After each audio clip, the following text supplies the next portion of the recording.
It's actually kind of funny to think about how we used to, like, physically navigate the world. Oh, right. Yeah. Like, if you're old enough to remember the era before smartphones, Yeah. you definitely remember the physical friction of taking a road trip. Absolutely. The giant paper maps. Yes.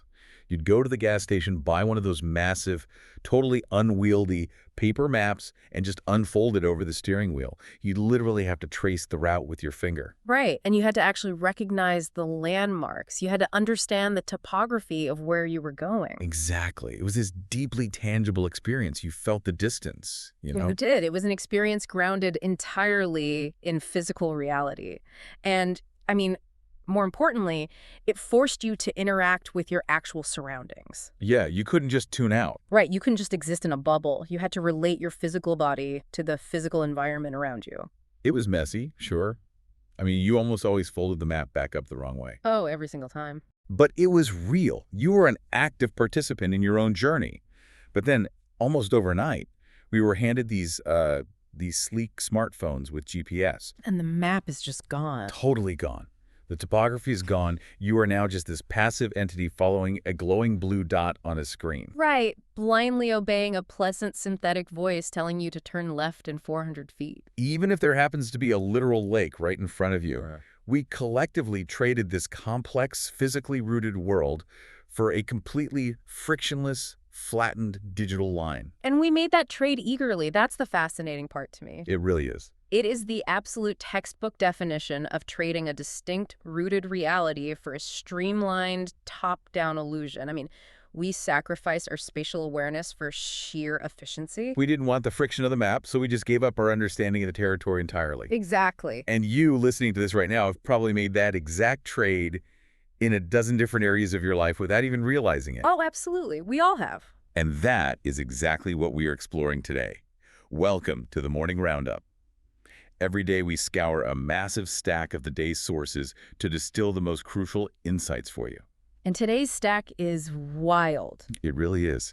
Today we are pulling back the curtain on a phenomenon that is quietly reshaping literally everything around you. Yeah, we've got sources covering deep theology, ancient Roman history, macroeconomics, pop culture, and geopolitics. Which, on the surface, sound like completely disconnected topics. Right. If you look at these sources in isolation, they just look like the random noise of the daily news cycle. Just random stuff happening. Exactly. A piece of commentary about a video game over here, an analysis of treasury bond yields over there. But when you step back, when you actually look at the macro pattern, there is a distinct, undeniable thread weaving through every single one of these seemingly disparate events. And in a world characterized by absolute information overload, recognizing these macro patterns is the only defense you have against being swept away by them. So let's name this macro pattern. Let's look at the mission for today's deep dive. Let's do it.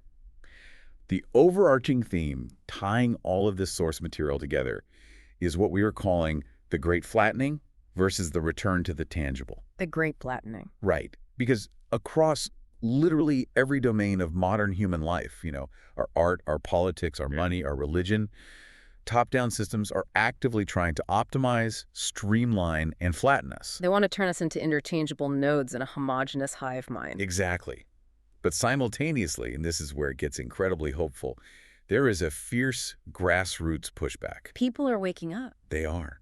People are inherently rejecting the digital illusion and demanding a return to what is physical, local, historically rooted, and deeply authentic. It's a massive shift. It really is. Yeah. Now, before we really get into the weeds here, take a quick second to hit the like button, subscribe to the show, and share this deep dive with a friend who loves connecting the dots of the modern world just as much as you do. Because this isn't just an academic exercise, right? Or some abstract philosophical debate. Not at all. We are documenting a very real, high-stakes tug-of-war for the future of how human beings will live, how we'll trade, how we'll worship, and how we'll interact with one another. And we have to understand that the forces of the Great Flattening are incredibly powerful. Precisely because they don't look like villains out of a comic book. Right.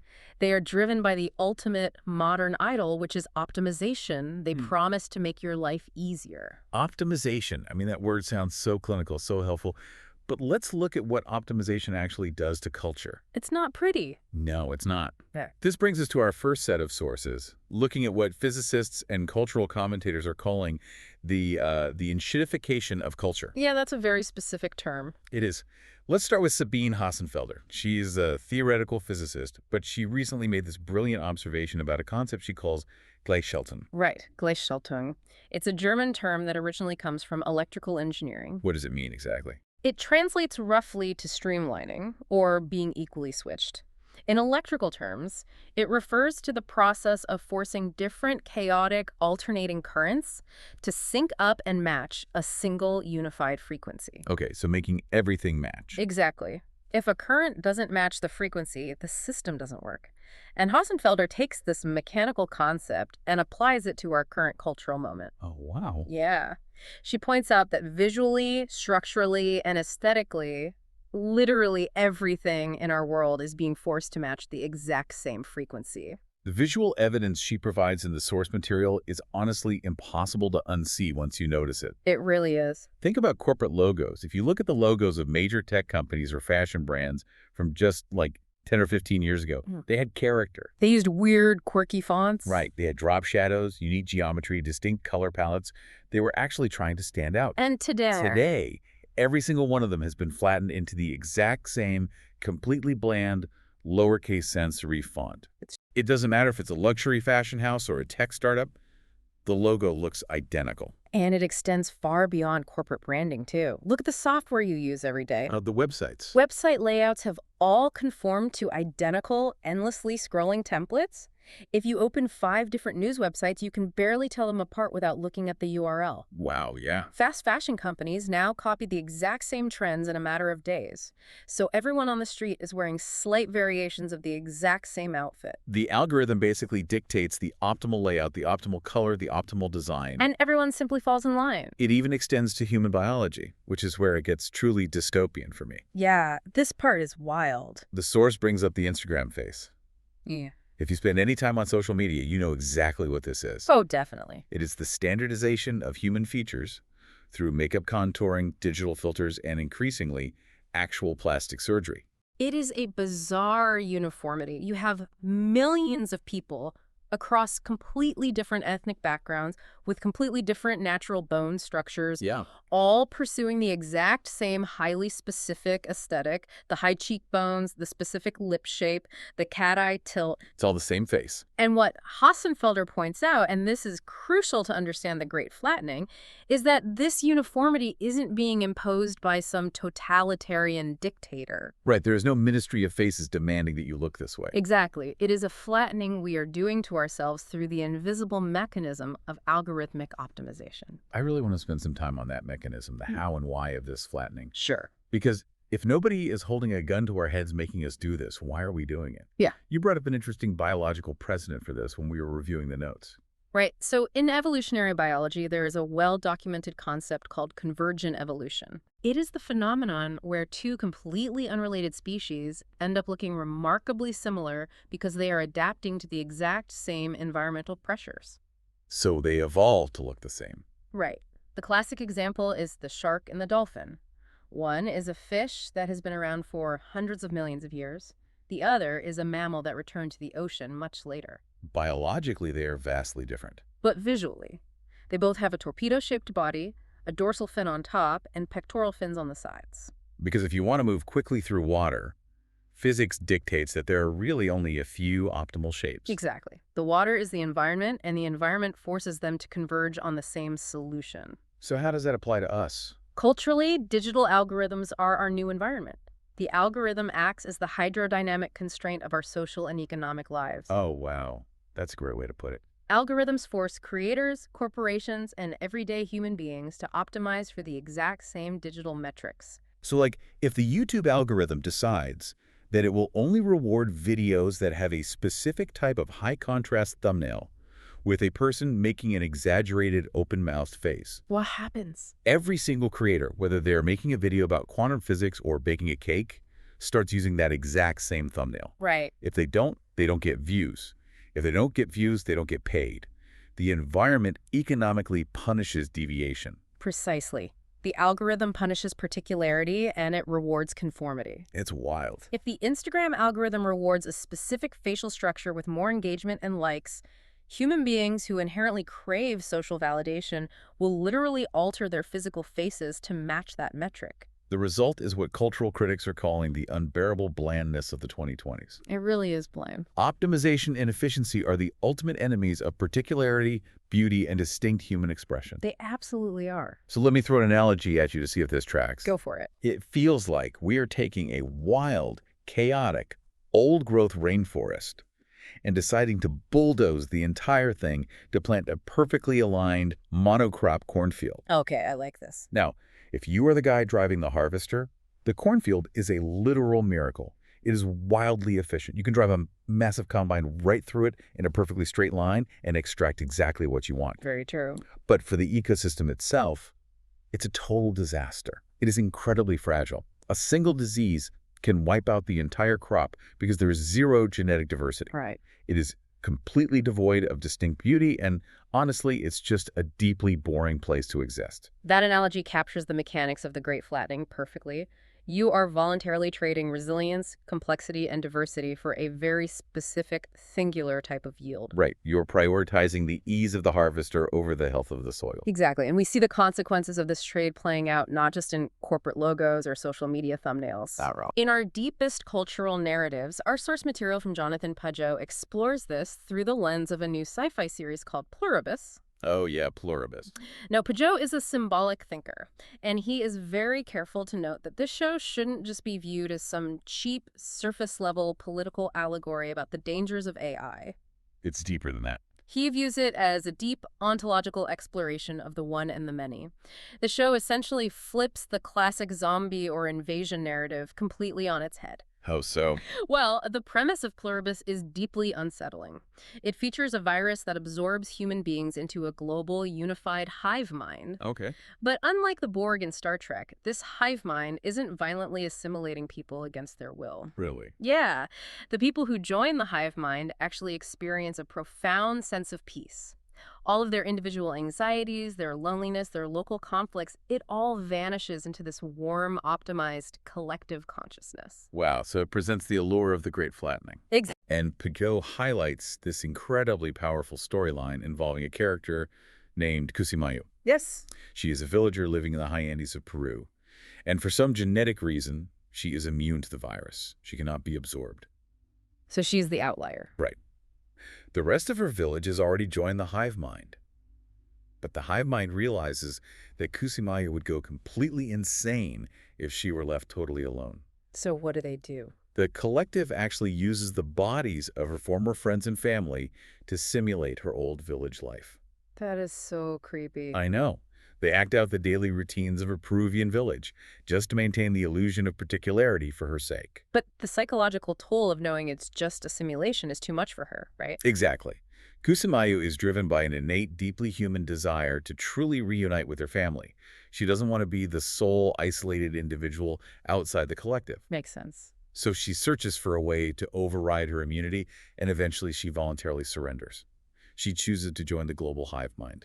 And what Peugeot points out as the absolute most devastating moment is what happens the exact second she surrenders. What happens? The instant her consciousness merges with the collective, her village instantly disbands. The simulation drops. Well, The people simulating her neighbors just stop what they are doing and walk away. Her culture, her specific daily rituals, the ancient Peruvian heritage that informed her entire life, just gone. it is all completely erased in a fraction of a second.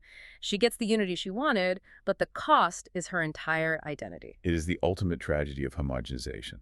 Everyone in that scenario just becomes an interchangeable node in a vast, featureless network. And Peugeot is using this to illustrate a profound philosophical point. Which is? The desire for absolute unity, when taken to its technological and systemic extreme, completely eradicates local difference. You cannot have a universal hive mind and also maintain the beautiful, messy specificities of a local Peruvian village. Exactly. The optimization process inevitably destroys the particular. Which brings us to perhaps the most visible, tangible example of this cultural destruction in our real world.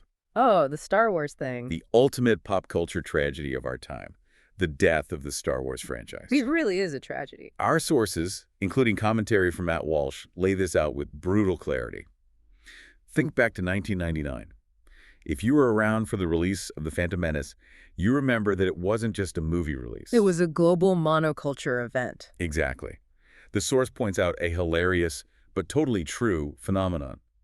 People were literally buying full-price tickets to terrible movies like The Waterboy or Meet Joe Black. Just to see the trailer. Yes, Yeah. just to sit in the theater, watch the 2-minute trailer for Star Wars, and then immediately walk out. They didn't even stay for the feature film. The level of sustained cultural interest and genuine passion was entirely unprecedented. Because George Lucas had created a universe that was deeply idiosyncratic. It was weird. It was flawed. It was heavily influenced by Akira Kurosawa samurai films, World War II dogfight footage, and Joseph Campbell's mythology.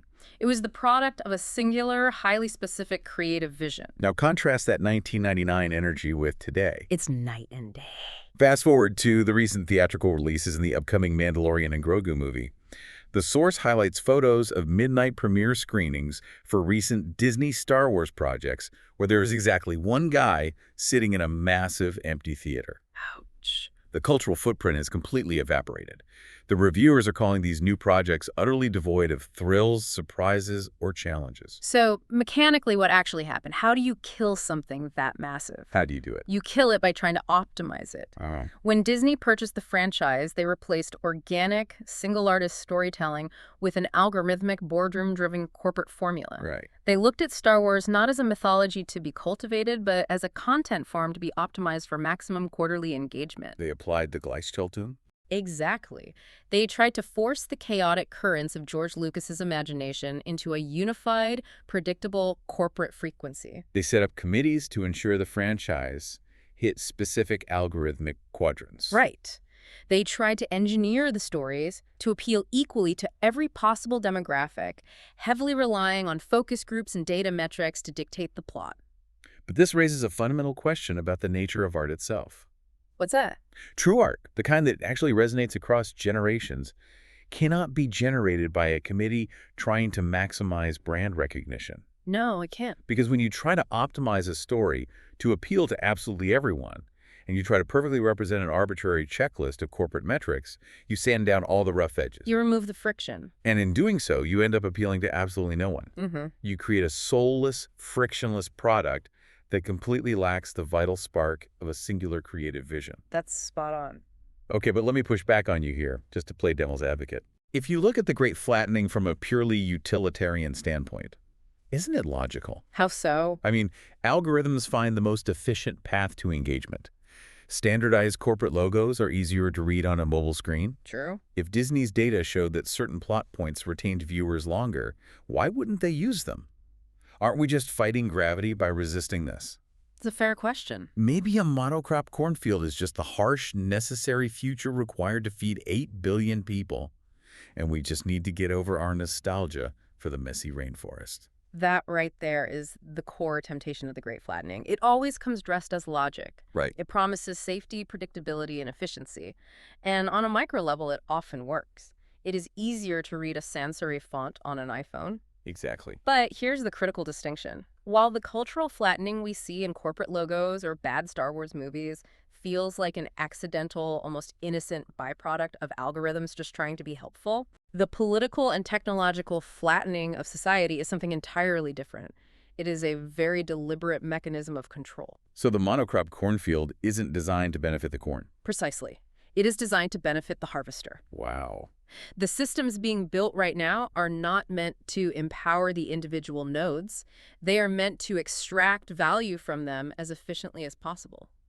Which brings us directly to how empires and elite classes manage their populations. This is where the deep dive gets really intense. It does. Let's look at top-down tyranny.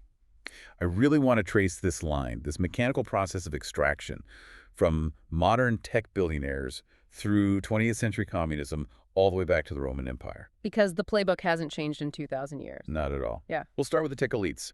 Aaron McIntyre's commentary provides a fantastic lens into this with the recent push for massive AI data centers. The scale of what is being proposed with these AI data centers is absolutely staggering. It's huge. We are talking about facilities that require as much electricity as a mid-sized city. consuming millions of gallons of water for cooling and requiring massive tracts of land. And McIntyre points to a very revealing interview with Kevin O'Leary, the billionaire investor from Shark Tank. Right. O'Leary was on a show fiercely advocating for the construction of these record-setting AI data centers across the U.S. He was. He was demanding that regulations be slashed and local pushback be totally ignored to get these things built immediately. But then the interviewer pressed him with a very simple, practical question. What was it? He asked O'Leary to name a single actual job that this AI infrastructure would create for a regular working-class American. And O'Leary's response was incredibly telling. He couldn't name one. Not a single one. He entirely deflected the question about local, tangible benefits. Instead, he immediately pivoted to a massive macro-level geopolitical argument. He claimed that Americans need to sacrifice their local land and power grids to build these data centers because AI is the weapon the U.S. needs to fight China over control of Taiwan. Think about the absolute audacity of that argument for a second. It's wild. You are a tech billionaire asking everyday citizens to sacrifice their local resources, to watch their local power bills skyrocket, Yeah. to deal with the environmental strain on their local water supply, to endure the physical disruption of their communities. And for what? Exactly. Yeah. When asked what the benefit is for the people actually bearing the cost, the only tangible thing you can offer is that it will help the elite political class wage a theoretical foreign war halfway across the globe. It perfectly highlights the profound disconnect between the harvester and the corn. It really does. The elites driving the AI revolution do not view local communities as distinct entities with their own intrinsic rights, needs, or particularities. No. To them, the Midwest is just a grid. It is an interchangeable resource meant to be extracted for a grander, unified imperial project. It is the ultimate top-down optimization. Your local town doesn't matter, only the global chessboard matters. And if you want to see the logical conclusion of that, what an entire society looks like when a population is completely flattened by that kind of top-down, centralized optimization. We have to look at Cuba. Yes. Our source from Asmongold, looking at Cuba, is incredibly revealing. Marco Rubio, the U.S. Senator, recently released a video directly addressing the Cuban people. Okay. And if you look at the promises Rubio was making in this video through a Western American lens, it is completely surreal. Rubio was standing there, Mm. passionately promising the Cuban people that a better future is possible. And what was this utopian vision? It's so basic. He promised them that one day they might have the ability to own their own small businesses. He promised them the ability to run their own local newspapers and the ability to vote their leaders out of office if they didn't like them. Right. And Asmongold, who is a massive video game streamer reacting to this video, had this moment of genuine, baffled realization. What did he say? His reaction was essentially, wait, what? They can't do that already. This makes sense. To the average American, the idea of deciding you want to open a small clothing store on the corner or printing a neighborhood newsletter isn't some grand revolutionary paradigm shift. It's just basic, boring, tangible reality. It's the baseline of existence. Exactly. But to a population in Cuba that has been subjected to decades of top-down communist optimization. Because we have to remember how communism presents itself. Right. Communism, much like the algorithmic hive mind we discussed earlier, promises ultimate unity.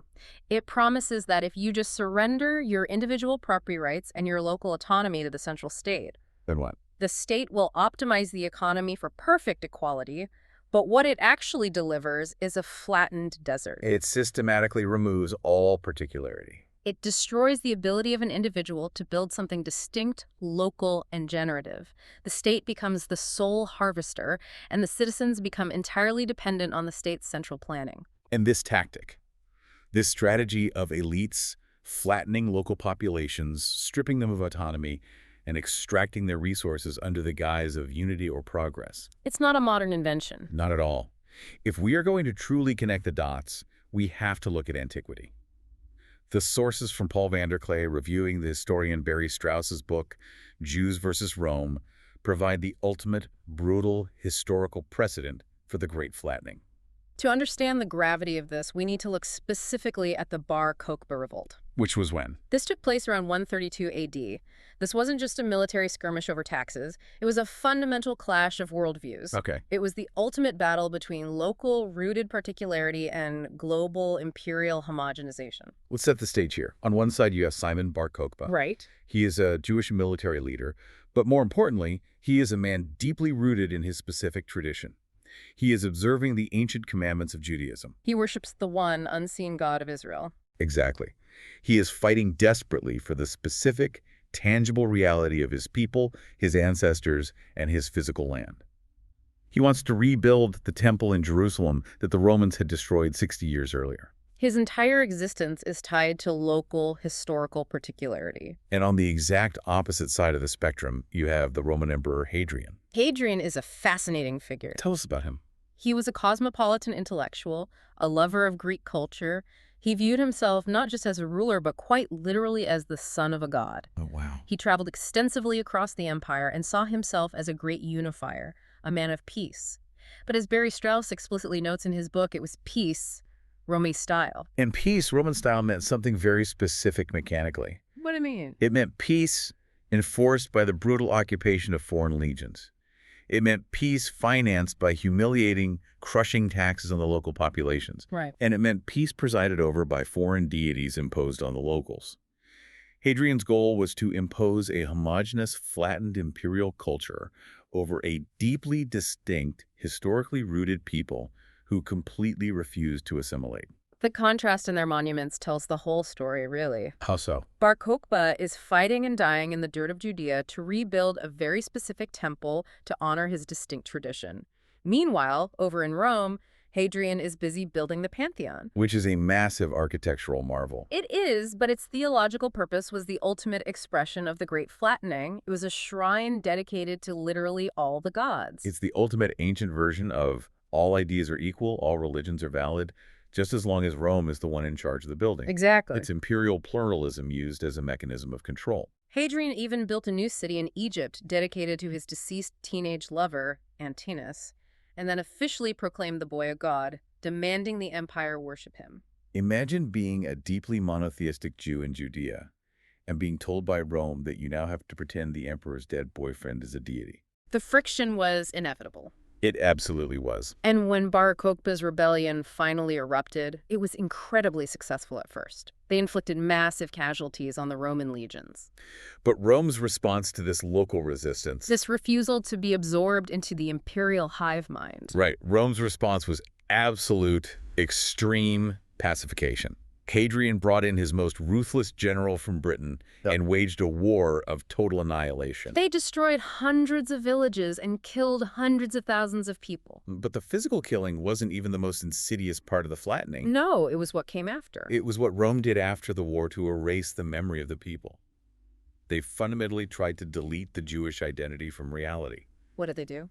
Hadrian took the ruins of Jerusalem and built a new pagan Roman city right on top of it called Aelia Capitolina. He built a temple to Jupiter right on the site of the Jewish Holy of Holies. And then he legally closed the city to the Jews. They were completely exiled from their own historical center, only permitted to enter one single day a year, the 9th of Av, just to mourn at the Western Wall. And then came the ultimate act of bureaucratic erasure. Which was?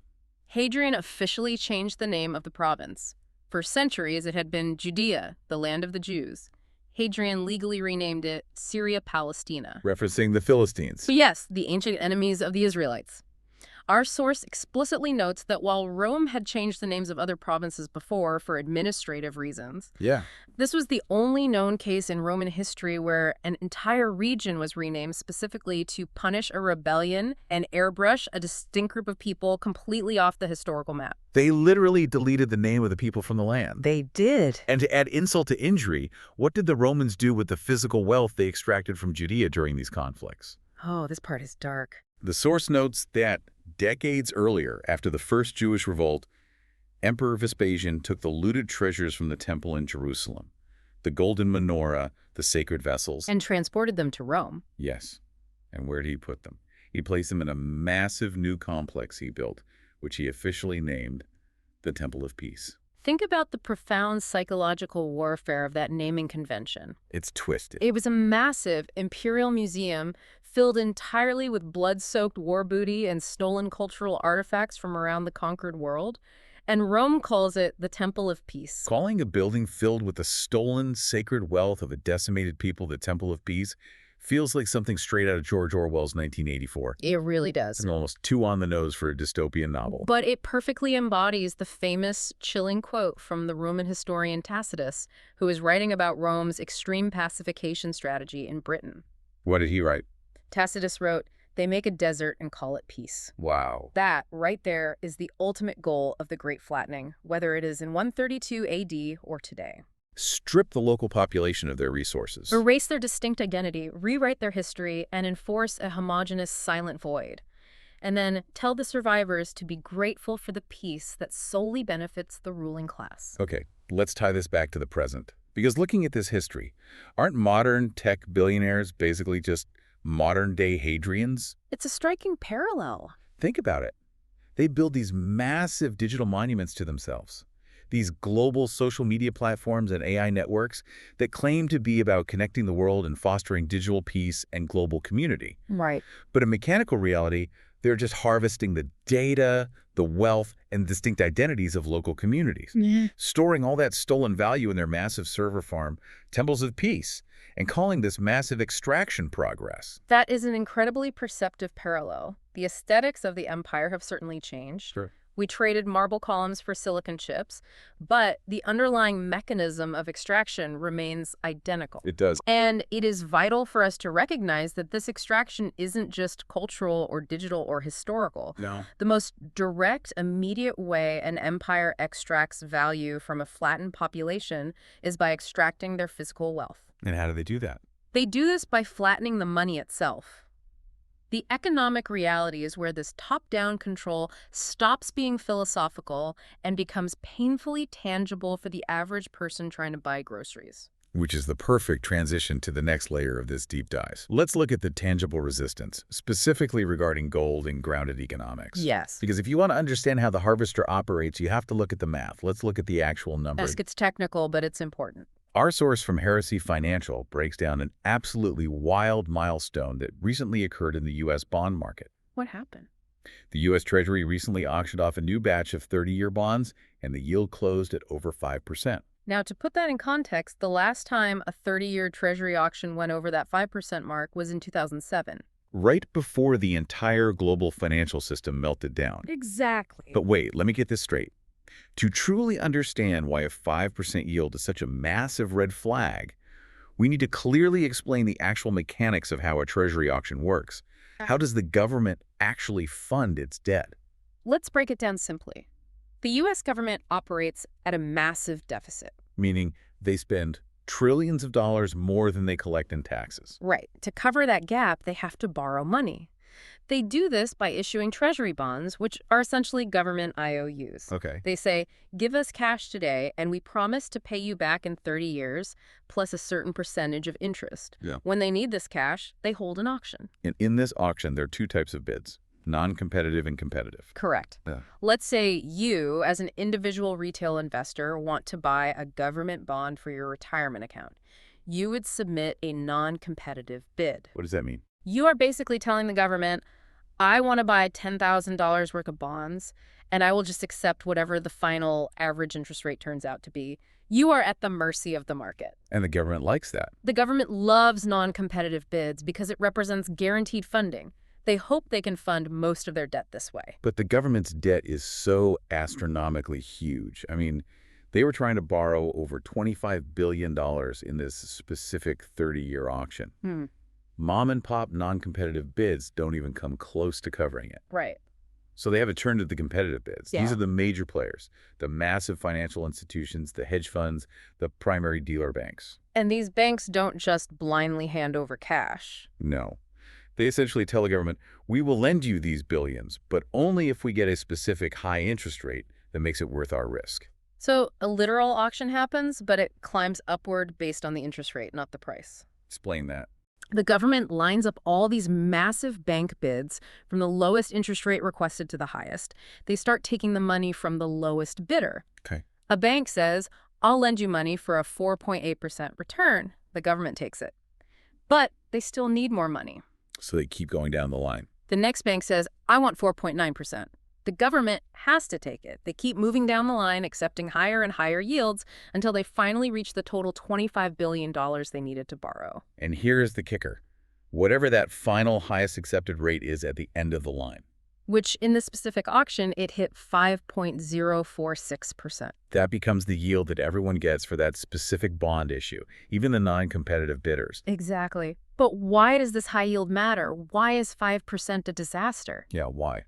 It comes down to the fundamental inverse relationship between bond yields and bond prices.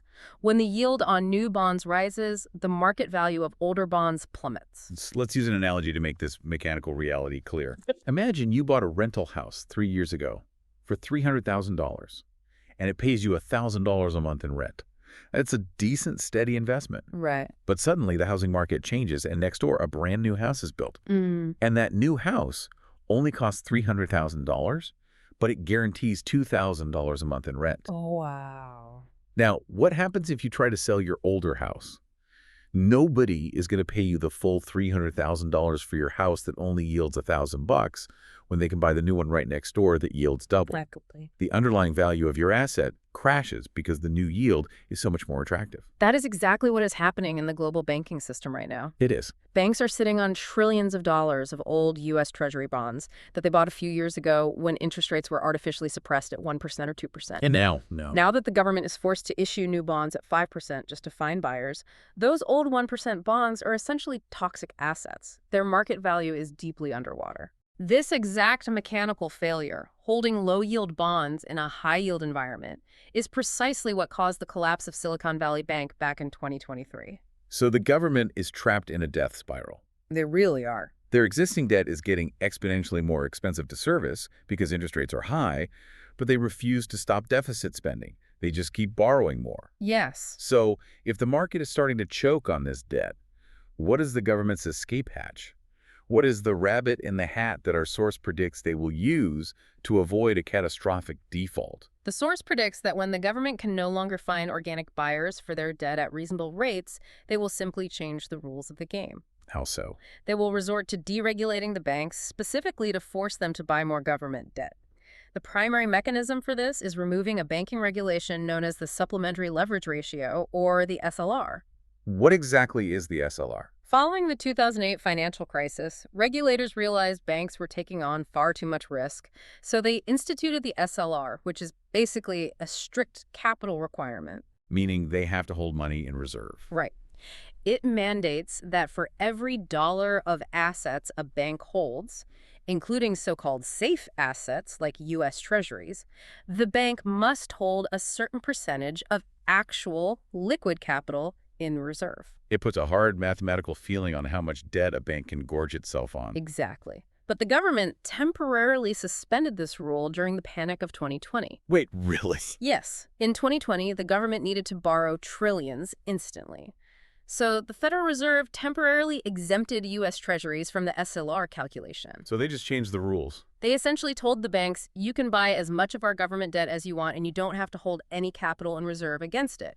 It allowed banks to absorb an unlimited amount of government debt. Unbelievable. And the source predicts that as these 5% options start failing, the government will permanently remove the SLR for treasuries. Wait, let me make sure I'm understanding the sheer absurdity of this. Go ahead. The government creates massive amounts of paper debt because they won't stop spending. The free market looks at the debt and says, no thanks, that's too risky. Right. So the government, who is also the regulator, simply changes the banking regulations to allow the banks to endlessly absorb the toxic debt using essentially fake leverage. That's the prediction. This whole system sounds like playing musical chairs with funny money. It does. If the government can just casually rewrite the foundational rules of banking mid-game to force the market to soak up their bad decisions, doesn't that prove the entire fiat paper money system is a completely rigged casino? I mean, why would anyone trust a dealer who's allowed to change the rules of the game while the cards are still on the table? that is the precise point. Fiat currency, money that is backed by nothing but government decree, is the ultimate expression of the hive mind control system we discussed earlier. It's all an illusion. It is completely detached from tangible reality. It relies entirely on a collective psychological illusion. It only functions if all of us agree to pretend that pieces of green paper or digital digits on a banking app have intrinsic value. Even while the central authority actively and continually debases that value through inflation. Exactly. Which brings us to the profound moral argument presented by our source, Right Response. Oh, this was fascinating. They aren't just looking at this as a mathematical problem, they're looking at it as a deeply moral failing. They connect this modern economic system directly to ancient biblical law, specifically using Leviticus 19.3536. What does the text say? The text from Leviticus commands, "You shall do no wrong in judgment, in measures of length or weight or quantity. You shall have just balances, just weights." Okay. Right Response argues that fiat currency debasement, printing money out of thin air, is fundamentally unjust because it is a systemic violation of this command. It robs people of equal exchange. Let's explain how inflation acts as theft. Let's do it. Let's say you are a carpenter. You spend 40 hours of your finite, tangible human life building a custom dining table. Your labor is real. The wood is real. The sweat is real. Right. You sell that table for $1,000, assuming that $1,000 accurately stores the value of your 40 hours of life. But then over the next year, Exactly. The government quietly prints trillions of new dollars to fund a war or bail out a bank, inflating the currency supply by 10%. and your $1,000 now only buys what $900 bought the year before. The government didn't physically break into your house and steal a $100 bill from your wallet. But the economic result is identical. The weight has been altered after the transaction. The measure has been corrupted. The state has silently extracted 10% of the value of your labor. And the source highlights that historically, Western civilization did not flourish on abstract paper debt. No. It flourished on tangible, immutable foundations. They point specifically to the high-purity gold coins of the Renaissance. The florin of Florence and the ducat of Venice. These were the reserve currencies of the Renaissance world. And they were trusted everywhere, across borders. Not because the King of Florence said they were valuable. No, but because the gold itself was physically, verifiably real. Those coins operated as a natural, unyielding leash on the expansion of state power. How so? If a Venetian doge wanted to fight an expensive war, he couldn't just call up a central bank and tell them to add a few zeros to a digital ledger. He couldn't just print it. He had to physically acquire more gold, which meant he either had to successfully tax the population or engage in profitable trade. The physical limits of the tangible asset constrained the ambitions of the state. Gold is incredibly dense, it doesn't corrode, it doesn't rust, and most importantly, it is strictly finite. You can't code more gold into existence. No, you can't. The source points out a mind-bending statistic. Oh, the Washington Monument one. Yes. If you took every single ounce of gold ever mined in the entire history of human civilization, from the ancient pharaohs to modern mining operations, you could melt it all down and it would fit entirely inside the Washington Monument. That is wild. Its value is inherent because of its absolute scarcity. It is a store of value that stands completely outside the reach of the algorithm, the central bank, and the printing press. So when we look at the macro pattern of today, what does all of this mean for the average person listening to this? What does it mean?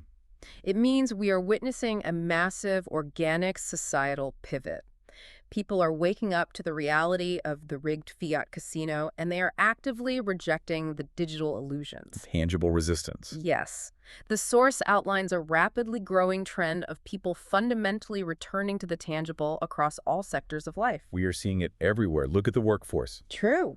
After years of the tech industry preaching the utopia of fully digital remote work, employees and employers are realizing the hollow nature of it. People are demanding to be back in the physical office. They want to see their boss face to face. They want the friction of real in-person collaboration. Look at real estate.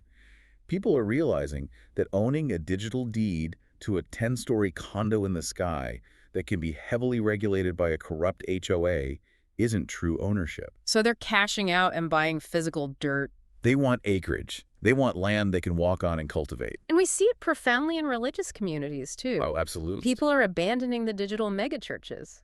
The idea that you can fulfill your spiritual needs by sitting on your couch, drinking coffee, and watching a highly produced live stream of a sermon is collapsing. Right. People are returning to smaller, in-person brick-and-mortar churches where they have to actually interact with their neighbors. And financially, people are aggressively moving wealth out of the banking system and into physical gold and silver. Holding the asset in their own hands rather than leaving it exposed as vulnerable digits on a screen that could be frozen or inflated away. It is a full-blown rebellion against the Great Flattening. Physical land, historical architecture, and physical gold possess immutable, unchangeable properties. The state cannot arbitrarily inflate a patch of dirt. Exactly. A tech billionaire cannot algorithmically shadow ban a gold coin. No, they can't. This pivot to the physical is a profound defense mechanism against an empire that explicitly wants you to own nothing, exist purely in a curated digital space, and be completely reliant on the top-down management of your reality. But this desire for reality, this hunger for the tangible, isn't just about preserving our money and our land. It cuts much deeper than that. It goes to the very core of our spiritual and metaphysical lives. Yes, and this is where the conversation gets incredibly profound, because the Great Flattening hasn't just attacked our wallets, it has attacked our souls. Spiritual flattening. Exactly. Let's look at what the sources call spiritual flattening. We are seeing a massive theological war right now between the modern concept of mere Christianity and deeply rooted, historically bound religion. The sources provided by commentators like the Church of the Eternal Logos and patristic clips detail a fierce, ongoing controversy. A controversy currently tearing through modern Protestant and evangelical apologist circles. Right. High-profile YouTube apologists, figures like David Wood and GodLogic, are facing intense criticism for actively promoting a severely watered-down, generic version of the Christian faith. The critics refer to this strategy as solar ecumenism, and we need to explain the mechanics of what they're actually doing.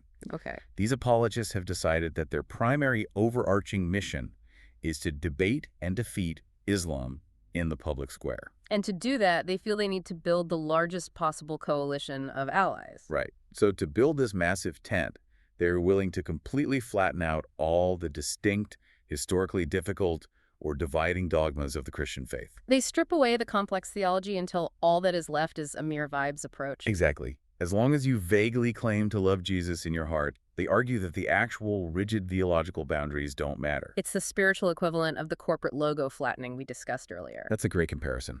They are taking a rich, complex, historically deep tradition and sanding off all the edges to make it as broadly palatable and easily consumable as possible. But the sources point out the extreme real-world devastation caused by this theological flattening. What's happening? Because these internet apologists lack a rooted understanding of the historical church.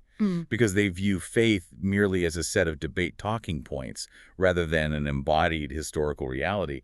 They're actively leading vulnerable people into chaos. The specific example given the source material is honestly heartbreaking. It is. They talk about ex-Muslim converts. These are people who have risked their lives, their families, and their social standing to leave Islam and embrace Christ based on the arguments of these apologists. But when these converts ask, okay, I believe, now where do I actually go to church? Where is the physical community? The apologists, because they hold to this mere Christianity view, are sending them to incredibly fringe, heterodox groups simply because those groups also happen to dislike Islam. Specifically, they are sending new converts to certain Messianic Jewish synagogues, like the one led by a figure named Rabbi Eddie, who is heavily featured in the source clips. The clips from this Rabbi Eddie are absolutely jaw-dropping if you know anything about historical Christian orthodoxy. What was he saying? He is literally standing on stage, explicitly teaching that anyone who claims the Christian church is the way to salvation is committing a heresy. Wait, really? Yes. He is demanding that adult male converts undergo physical circumcision to be right with God. He is outright rejecting the foundational historical dogmas that have defined the faith for 2 millennia. And yet, the mainstream YouTube apologists are actively funneling vulnerable new converts to these groups. Completely ignoring the massive theological contradictions simply because they share a mutual political opposition to Islam. It perfectly illustrates the profound danger of a faith without boundaries. It does. When modern evangelicalism turns religion into a subjective, feeling-based lifestyle brand, it completely loses its immune system. If a religion voluntarily rejects its distinct traditions, its physical sacraments, and its historical dogmatic boundaries in favor of just being a generic anti-Islam debate club, it ceases to be an objective reality. It just becomes another flattened node in the culture war. Okay, let's use an analogy to understand the structural failure here. Let's hear it. Taking this mere Christianity approach to religion is like buying a beautiful, historic, multi-story house and deciding you want an open concept floor plan so everyone can fit in the living room. Right. So you start taking a sledgehammer to the walls, you knock down the wall separating the kitchen, Yeah. you knock down the wall to the hallway, you flatten the entire first floor into one giant unified space. It looks spacious, it looks welcoming, it feels very inclusive and unified. Exactly. But what you didn't realize is that some of those walls were load-bearing. Oh, no. They weren't just there to divide the space, they were structurally holding up the roof. By flattening the architecture to accommodate more people, you destroy the structural integrity of the entire house. So when a storm hits, The second a storm hits, the roof collapses and crushes everyone inside. If a religion has no distinct practices, no physical sacraments you can touch, and no rigid theological boundaries holding it up, is it even a religion anymore? or is it just a hollow YouTube debate tactic waiting to collapse? That is precisely the devastating critique raised by the sources. They argue that this flattened approach is essentially a spiritual void. And to contrast this modern shallowness, the sources bring in the work of Nathan Jacobs. Yes, Nathan Jacobs. He explores the staggering depth of historical traditional Christian theology, specifically regarding the eschaton. Which is the theological term for the end of the world and the ultimate destiny of humanity. Right. And Jacobs points out a major difference in how different traditions view the timeline of humanity. Explain that. The modern Western view, which has been heavily influenced by this flattening, often reduces the entire human story into a very simple, symmetrical circle. We started perfect in the Garden of Eden, we sinned and messed everything up, and the ultimate goal of salvation is just to get us back to the baseline, to return to Eden. It's a flat circle. But Jacobs explains that the historical Eastern Orthodox view, which dates back to the early church fathers, is entirely different and vastly more profound. How so? In their theology, the goal of creation isn't a symmetrical return to the beginning. It is fiercely asymmetrical. Wow. Eden wasn't the finish line. Eden was just the starting block. Adam and Eve were innocent, but they were immature. Right. The ultimate cosmic goal of humanity isn't just to be forgiven and put back in a garden. It is to undergo a radical metaphysical transformation and actually become partakers in the divine nature, to become like Christ. They refer to it as the eighth day of creation. It is an upward, infinite trajectory toward a distinct, elevated, glorified reality. It is the exact opposite of flattening. It is eternal deepening. And when a culture loses that deep, historical, transcendent trajectory, its faith simply becomes a utilitarian vehicle for whatever earthly political movement happens to be popular at the moment. When you hollow out the divine, the political rushes in to fill the void. Exactly. Our source from Matt Whitman, where he compares two different America-themed Bibles, illustrates this spiritual hollowing out perfectly. Whitman looks at a Bible printed in the 1970s for the American bicentennial, and he compares it with a modern American Patriots Bible printed recently. The contrast between these two physical objects is highly indicative of the spiritual flattening we were talking about. The 1970s bicentennial Bible was designed as a physical heirloom. It was thick, it had heavy, puffy covers, and it featured classic historical art. Right. It was meant to sit on a coffee table or a mantelpiece as a historical commemoration of the ideal of freedom. But crucially, it wasn't trying to be your daily reading Bible. No, it respected a firm boundary between the sacred, transcendent text of Scripture and the earthly, national commemoration. It kept the two realms distinct. But the modern Patriots Bible, Whitman points out that it is designed entirely differently. It is meant to be a daily carry. Exactly. It is bound in tactical-looking leather. But the most shocking part is how it treats the sacred text. What does it do? It physically interrupts the scriptures. You will be reading a crucial transcendent passage, like the soaring cosmic opening of the Gospel of John, and right in the middle of the page, the text is interrupted. By what? By a giant insert featuring political essays, photos of modern politicians, and contemporary partisan talking points. Wow.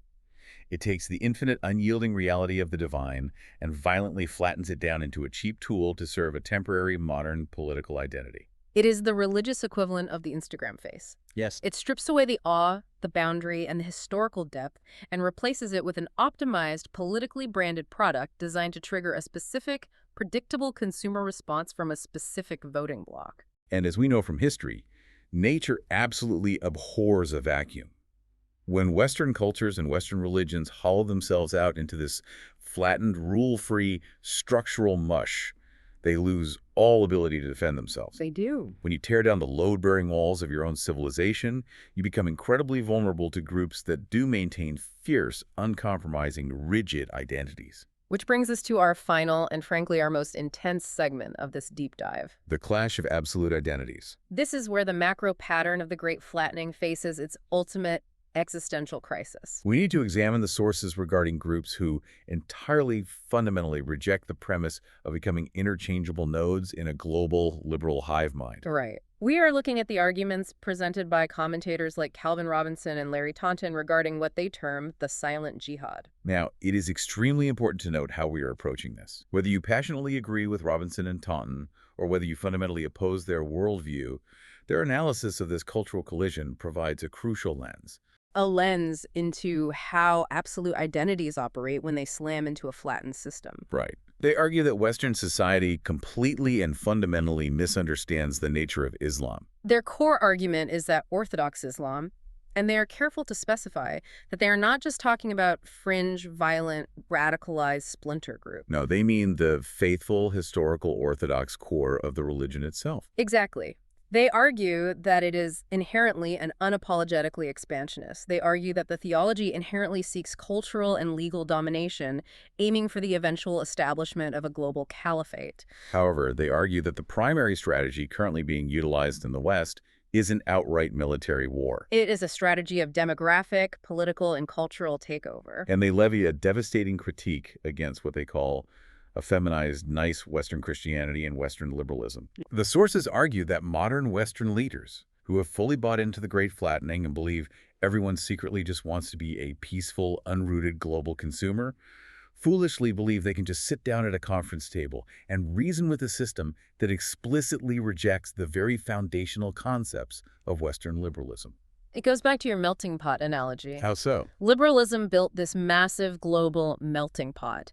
It promised economic peace and efficiency, and it expected every culture on Earth to jump in and quietly melt into a homogenized, easily manageable puddle. But the sources point out the sheer arrogance of that assumption. Right. What happens when you throw a solid rock into the melting pot, and that rock absolutely refuses to melt? You cannot negotiate with a rock and ask it to soften if its core theological identity demands that it remain solid. Furthermore, the sources cite Naomi Zeipt, a German commentator who details the horrifying ways European governments are currently reacting to this unprecedented cultural friction. What is she saying? She describes a government response that doesn't address the friction, but instead uses Stasi-like authoritarian surveillance tactics to crush any native citizen who dares to dissent against the prevailing liberal immigration policies. This is a crucial mechanical point about how the Great Flattening operates in crisis. Yes. When the liberal state realizes that it's flattened, multicultural ideal is failing. When the rock refuses to melt, the state does not blame the rock. It blames its own citizens who point out that the pot is breaking. The state resorts to extreme authoritarian measures against its own native populations to forcibly maintain the illusion of the flattened utopia. Which directly connects to the deeply tragic and highly volatile case discussed by another source, Richard IV. Right. He details the story of Henry Nowak, a young student in the UK who was recently stabbed. The horrifying, almost unbelievable detail presented in the source is that as Nowak lay bleeding to death from a fatal wound, the police who arrived on the scene allegedly focused their immediate attention on arresting him. Over a false racism accusation made by the attackers rather than immediately treating his fatal injuries. It is a dark, tragic event, and Richard IV uses it to frame a much larger, highly controversial argument about the future of European identity. The argument he presents is that Native Europeans are being systemically forced into a corner where they have no choice but to develop a collectivized, racialized identity in order to survive what he terms demographic replacement. He suggests that Europeans need to view tragedies like the murder of Henry Nowak as a rallying point. He explicitly compares it to the need for a white George Floyd. A universally recognized martyr that can be used to build intense group solidarity and awaken the general sleepwalking public to the inherent fatal biases of the liberal flattened system. The source is meticulous in outlining both the strategic pros and the severe existential pitfalls of adopting this kind of identity politics. On the pro side, the argument is that this kind of stark, collectivized identity is the only mechanism strong enough to wake up normies. If a population is facing an existential demographic threat, the source argues they can no longer afford the luxury of individualism, nor can they hold on to ancient local beefs. Like historical animosity between the French and the British. Right. They're forced to forge a unified pan-European identity to survive the rock in the melting pot. However, the source also deeply analyzes the severe, terrifying pitfalls of this strategy. By adopting the mechanics of identity politics, a group risks degrading itself into just another weak victim group. They end up constantly pleading to the very ruling power structure that hates them for recognition, fairness, and handouts. Which entirely limits their actual agency and power. Furthermore, it risks developing what psychologists call a shadow identity. What's that? This is an identity based entirely on grievances, resentment, and what you are against, rather than being rooted in positive generative cultural creation and what you are for. A culture cannot survive merely on shared anger. No, I can't. And most dangerously, forming this specific type of explicit collective racial identity invites absolute, overwhelming destruction and demonization from the current liberal regime. A regime which views such unification among native populations as the ultimate unforgivable evil. So this brings us to the hard, unavoidable question. The ultimate so what of this entire massive deep dive? Let's hear it. Liberalism built the machine. It promised efficiency.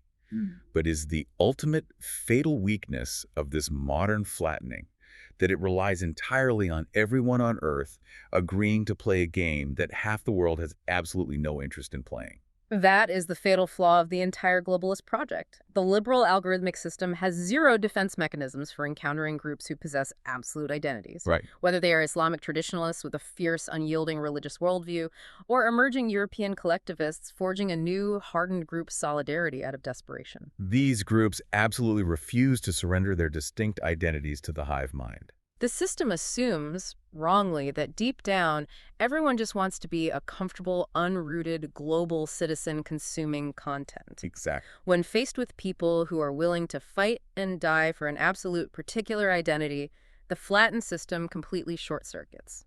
It has no answer. Which ties this entire incredible journey together perfectly. If you are listening to this, you need to recognize the battlefield you are standing on. We are witnessing a full-scale, multi-front war across every single aspect of human life. On one side, you have the great flattening, the AI algorithms dictating our culture and erasing our art. The fiat money system silently draining the value of our physical labor to fund empire. The watered-down mere religions that tear down load-bearing walls and demand absolutely nothing of us. And the political empires actively trying to erase our local borders and historical identities. And pushing back on the other card, you have the tangible resistance. This is the messy, glorious grassroots pushback. It is the deep human desire to own physical land instead of digital illusions. It is the drive to hold physical gold outside the banking system.